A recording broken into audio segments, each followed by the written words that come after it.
Am I the for buying an engagement ring similar to my best friend's and not changing my mind after she got upset?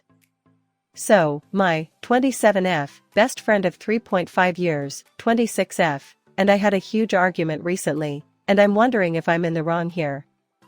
Basically, I was super excited about the engagement ring I picked out. It's a cushion-cut diamond with a halo and diamonds on the side.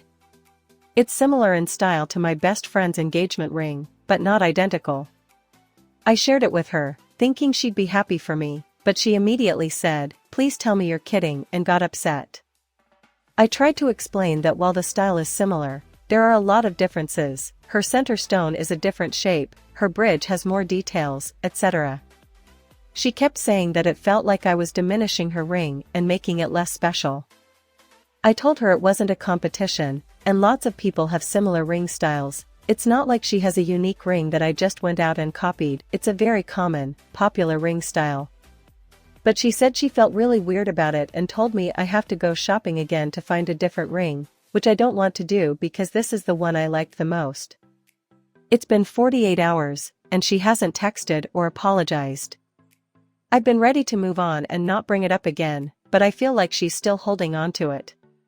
So, am I the for sticking with the engagement ring I like and not seeing why this is such a big deal? Or should I have been more understanding of her feelings and considered picking a different style?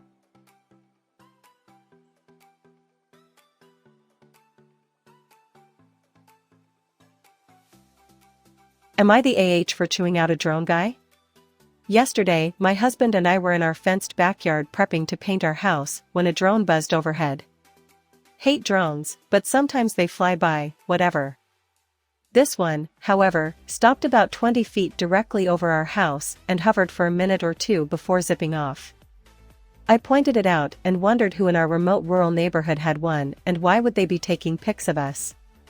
He thought it might be the underwriter for our new insurance company, so we went out the gate to see. There was a dude parked on the street, clearly operating it. DH called out to the guy, asking if he was insurance. The guy just turned his back to us. So I hollered, still a distance away, asking who he was. He finally answered that he was taking pics for a real estate listing. I informed him, not particularly kindly, that this was my house and it wasn't being listed. He then pointed at our neighbor's house. But that didn't explain why he was hovering over our house, and when I said so he replied with incorrect and wrong.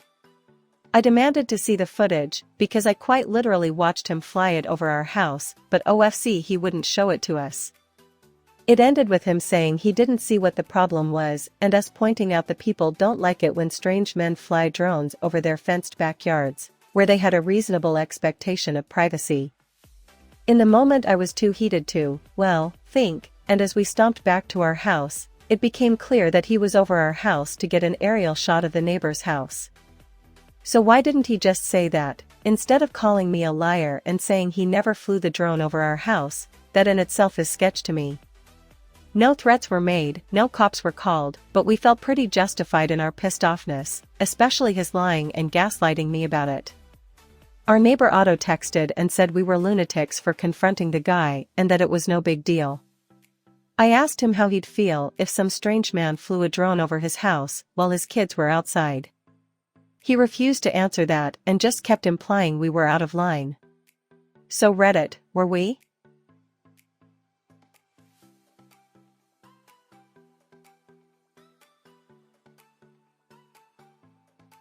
Am I the for deciding not to have my mother come to my wedding?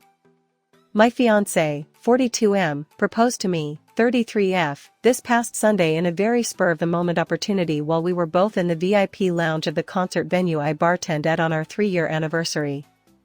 He felt like the time was right and it ended up being perfect and it probably was the happiest moment of my life so far. I was reeling from all of the emotions and was over the moon. I called my older brother who was in Colombia at the time, 37M, and my sister-in-law, 35F, and they both were extremely happy for me. My family has met my fiancé multiple times, and he's even cooked for them. He's the chef de cuisine at a high-end restaurant in the city I live in, and his cooking was met with rave reviews. Anyway, I called my mom, 67F, the next day to tell her the news. Mind you, she has never liked anyone that I've dated, so I wasn't expecting her to be super enthusiastic when I told her the news. However, her reaction was extremely distressing.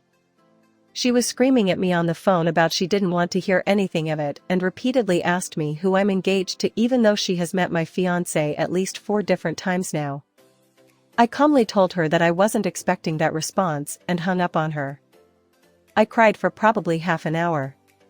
After that, I blocked her number because she kept trying to call me and I didn't want to be further triggered. I decided in that moment that I do not want her anywhere near my ceremony. My fiancé is on my side, but he said that he's not going to give up on getting her to like him, but my mom is very old school and traditional and holds grudges. I've always had a tumultuous relationship with her because I have always been very stubborn about my life choices, and it drives her crazy that I don't live how she wants me to live. I'm totally independent from her and have been for 6 years now. Am I the AH for deciding that I don't want her at my wedding?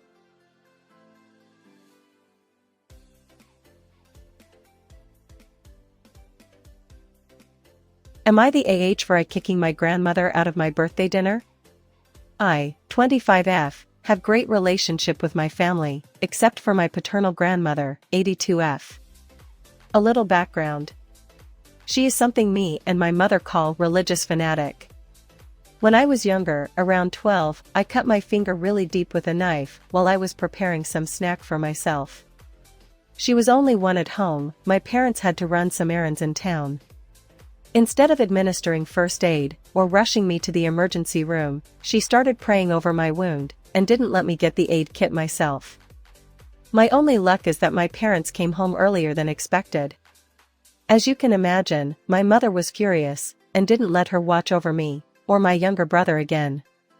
She also blames me for my visual impairment, saying that I wouldn't need glasses if I believed in God more. You can imagine I'm not overly fond of her. Our relationship got even more strained when she moved to our house. Me and my mom try our hardest to be respectful and tolerant of her, but she is making it extremely hard. Every time I happen to be in same room as her, she tells me to drop out. I'm in my final year of MA, no way I'm doing that I should just find myself a husband and have kids. Now, that wouldn't be such a big deal for most, but this comment of hers is really grinding my nerves. A. I'm openly aroace, and B. I'm medically infertile. She knows this, but still believes that God will heal my infertility. Now, getting to the point. For my 25th birthday, I invited my family to our favorite restaurant for a dinner. And, of course, I had to invite her too. As soon as we sat down, she immediately started hounding me about marriage and kids. 4 hours straight. My mom tried to make her stop, so did my maternal grandmother and my father. Not only she didn't stop, she even got staff involved with her comments. I told her if she doesn't stop, I will have her kicked out. She didn't. So I kicked her out. I had my father drive her home and then return to us in the restaurant. So, am I the AH for kicking my grandmother out and not talking to her unless I absolutely need to?